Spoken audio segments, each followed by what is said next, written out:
안녕하십니까. 평생투자 파트너입니다. 오늘은 4월 22일 목요일입니다. 오늘 이야기할 내용은 요건데요. 어제도 방송에서 살짝 말씀드렸지만 저희는 좀 겁난다라고 이야기를 드렸던 것 같아요.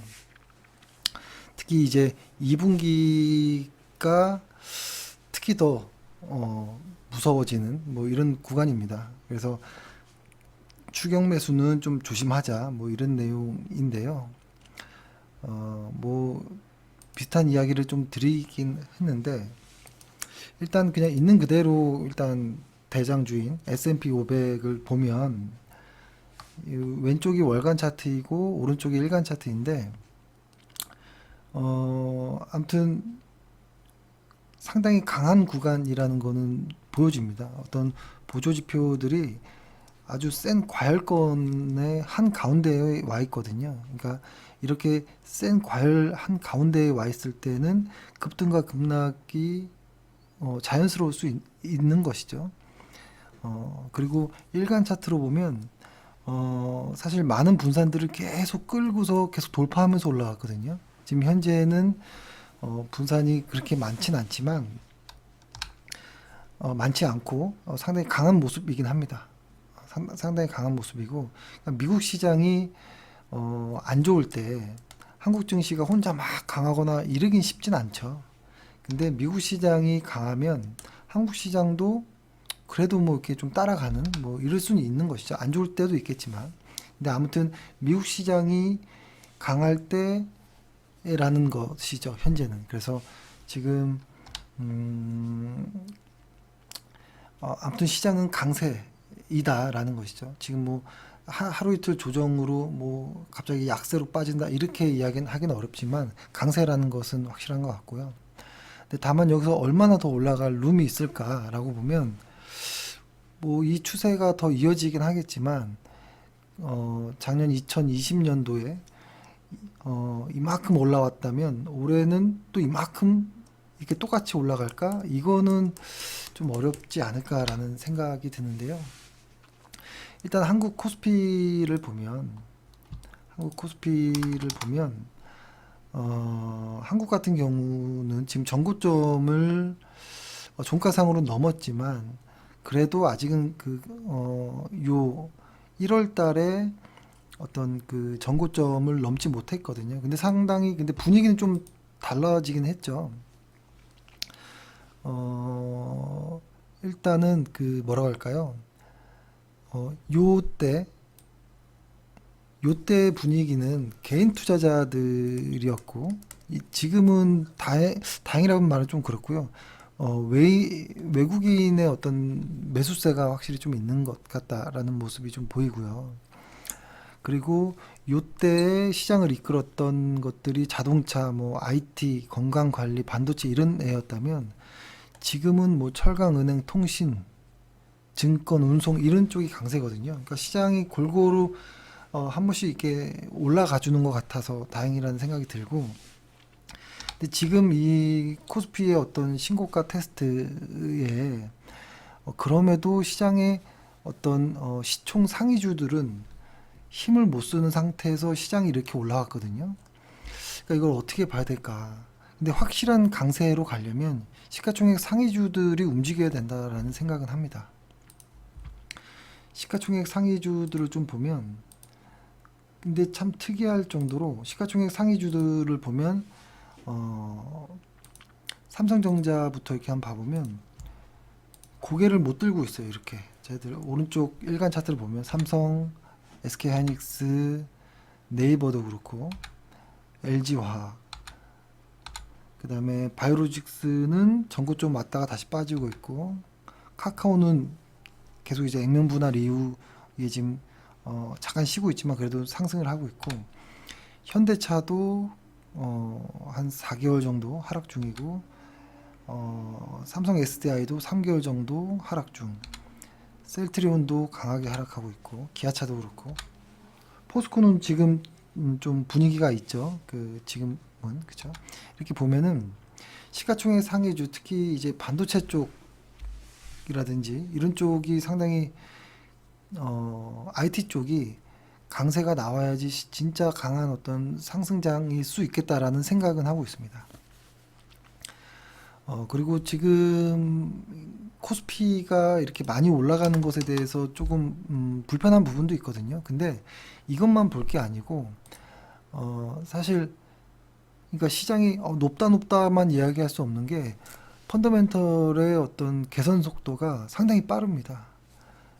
이걸 한번 보여드리면 그러니까 저희가 그 국내 증시를 볼 때는 가장 중요하게 보는 게 수출입 현황을 가장 중요하게 보고 그 다음에 한국의 상장사들의 순이익의 1년 이후의 예상치들 있잖아요. EPS 예상치들을 보고 그 다음에 그것들을 조금 선행하는 것처럼 느껴지는 미국의 ISM 제조업 구매자 지수를 좀 보는데요. 이것들이 지금 거의 이렇게 좋을 수 있을까 할 정도로 매우 강합니다. 특히 이제 한국 수출입 같은 경우에는 일평균 그 성장률이 상당히 강하죠. 일평균 성장률이 상당히 강하고 이거 아마 보여드렸던 것 같긴 한데 36% 증가했거든요. 그러니까 저는 이게 오히려 너무 좋은 거 아니야? 라는 걱정도 들어요. 그러니까 너무 좋으면 더 그 다음에 그것보다 더 좋게 나오기가 어렵거든요. 그리고 저번에도 한번 말씀드렸던 거 내용처럼 ISM 제조업 지수가 60 이상 요 언저리 있죠? 요 60 언저리에 왔을 때는 지금 65 정도까지 왔는데 이 65, 이 언저리까지 오고 나서는 어떤 일들이 벌어졌냐면 항상 긴축에 대한 이야기들이 조금 나왔던 부분도 있고요. 그리고 그랬을 때 주가는 어떻게 반응을 했었냐면 ISM 제조업 지수가 60포인트 부근까지 급등했을 때 한 1에서 2분기 정도 이후에 주가 조정이 항상 필연적으로 거의 다 있었다라는 것이죠. 그리고 그때 조정폭은 15% 정도, 지수 조정이 15%면 상당히 무서운 거거든요. 그래서 저는 이것이 가장 좀 신경 쓰인다는 거죠. 이것이 그래도 가장 좀 신뢰 있게 보는 어떤 것들인데 이런 것들이 너무 극에 달아 있는 것 같다라는 어떤 생각이 좀 듭니다. 근데 지금 공포지수를 보면 좀 특이한 모습이 이렇게 시원하게 극과 극을 이렇게 가는 게 아니고 지금 모아지고 있는 부분이 좀 특이한 것 같아요. 이 말은 뭐라고 할까요? 눈치 보는 것 같아요. 사람들이 분명히 신고가를 내긴 하는데 눈치를 보고 있는 어디 방향성에 딱히 이렇게 힘을 실지 못하는 이런 느낌이 좀 있고 그 다음에 또 하나는 요거 이 주간 차트로 한번 봐볼게요. 그 공포지수라고 하는 빅스 지수 같은 경우에도 보면은 20을 깼잖아요. 이 언저리 20을 깨고 요 밑으로 내려왔는데 그러면 이 안에서 혹시 박스권으로 갈 것인가? 시장을 낙관적으로 보는 것인가? 지금 벌써 주식시장은 코로나 이후의 모습으로 돌아가는 것인가? 뭐 하여튼 이런 모습들이 나오는데 저는 이것이 일회성 어떤 휩소인지 가짜인지 진짜로 안정된 건지는 아직은 모르겠습니다. 근데 이렇게 공포지수가 좀 내려가는 거는 좀 마음은 편하죠, 일단. 근데 아무튼 그 결론은 그겁니다. 너무 지표들이 너무 좋아서 더 이상 더 증가할 여력이 있을까? 지금이 가장 좋은 어떤 상황 아닌가? 이런 생각도 들면서 그때 코스피 지수로 한번 제가 한번 보여드려 보면 코스피 지수가 이때가 코로나가 피크였을 때 기억나시나요? 이때 3월 19일 날 이때 방송했던 게 내용이 뭐였냐면 시그마 6 시그마가 나왔던 구간이었다라는 것이잖아요. 그 말은 아주 말도 안 되는 확률이 하단에서 나왔다라는 거거든요. 그 말은 여기서부터 더 좋다라는 건 아니고 이것보다는 여기서부터는 더 이상 좋아질 건 없을 가능성이 큰 것이죠. 그래서 주가는 다행히 이때 저점을 찍고 그때부터 상승을 하긴 했는데 이것처럼 어떤 뭐라고 할까요? 그 동전의 앞뒤 같아요. 동전의 앞뒤. 어떤 행복이 극에 달하면 그 다음부터는 더 이상의 행복이 아닌 불행이 오는 것과 마찬가지로 혹은 불행의 극은 극에 달하면 그 다음부터는 행복할 일들만 남은 것처럼 지금 이 경제 지표들이 너무 좋게 나오니까 더 이상 행복할 지표가 있을까? 더 이상 좋게 나올 지표가 있나라는 어떤 걱정들이 있는 것이죠. 근데 이제 아까 말씀드렸던 ISM 제조업 지수가 65 근처까지 왔다는 것은 이거는 상당히 과열되어 있는 아주 특별한 이런 수치인 것 같아요. 그래서 이것을 당장 시세가 깨진다 이렇게 보지는 않겠지만 한두 달 혹은 뭐 1, 2분기 정도 안에는 어느 정도 조정이 올 수 있지 않을까? 그것이 오히려 좀 더 자연스러운 거 아닌가? 뭐 이런 생각을 하면서 지금은 코스피가 3200인데 이게 3500 가고 4000 가고 이렇게 생각하기보다는 여기서 많이 가봤자 지수가 5% 10% 이상 더 가기 어렵거든요. 쉽지 않죠. 점점점 어려워질 것이죠. 올라가는 게. 그렇다면은 지금부터는 막 올라가는 거 따라서 추격 매수하고 뭐 이러기보다는 아주 실적이 좋은데 바닥에 있는 애들 있잖아요.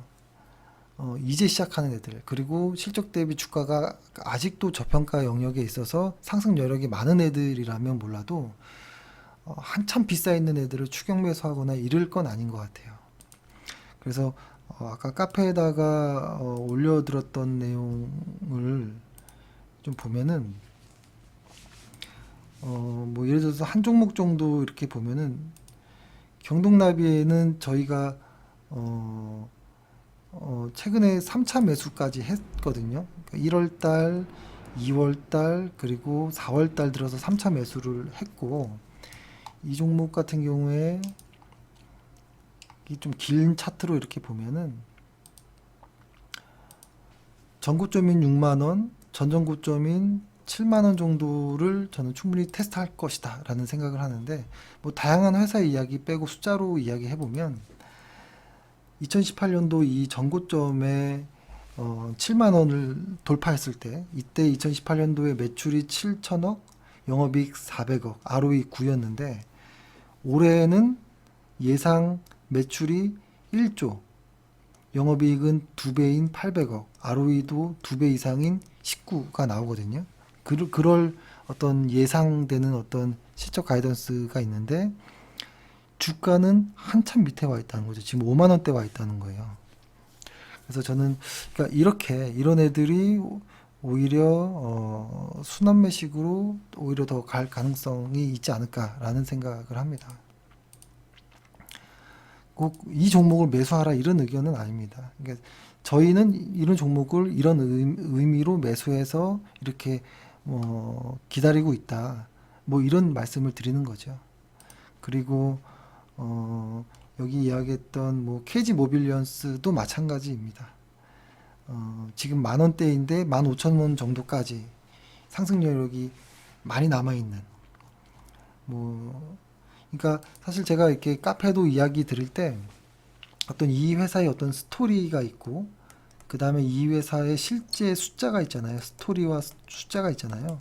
사실 이 스토리를 설명하는 거는 크게 의미가 없는 것 같아요. 이거는 뭐 기사든 뭐 리포트든 다 나오거든요. 근데 이 숫자를 설명하는 게 중요한 것 같아요. 이 숫자를 통해서 주가와 비교하는 것. 스토리는 누구나 그냥 다 읽어줄 수 있는 내용이거든요. 그래서 저는 최대한 왜냐면 스토리를 설명하다 보면 제 감정이 들어가는 것 같아요. 그래서 숫자로 그냥 이야기를 하는 게 나은 것 같아요. 그러니까 KG 모빌리언스 같은 경우에는 올해 EPS 증가율이 60%, ROE가 한 자리에서 두 자리로 바뀌는 그런데 이런 기업의 주가가 KG 모빌리언스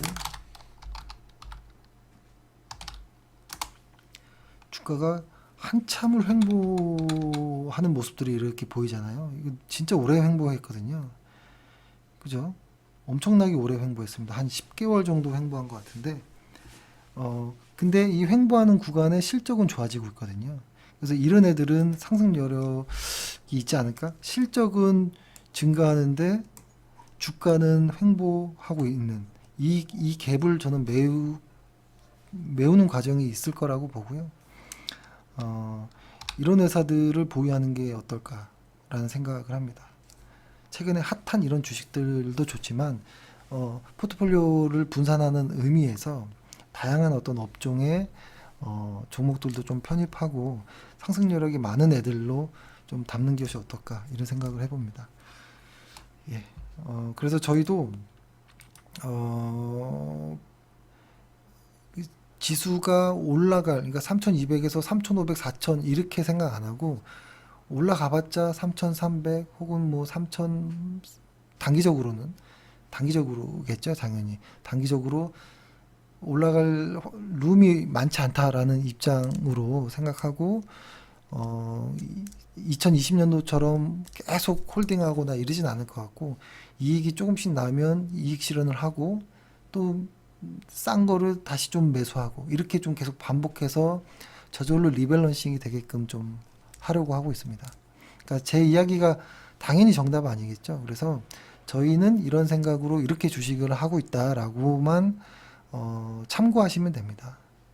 해당하는 종목들을 매수하시라 말씀드린 건 아니니까 그런 종목들을 좀 찾아서 뭐 좀 보유를 하거나 뭐 하는 게 어떤가. 그리고 많이 올라간 것들은 이익을 챙겨 나가는 이런 과정도 필요하지 않을까 이런 말씀을 드리겠습니다.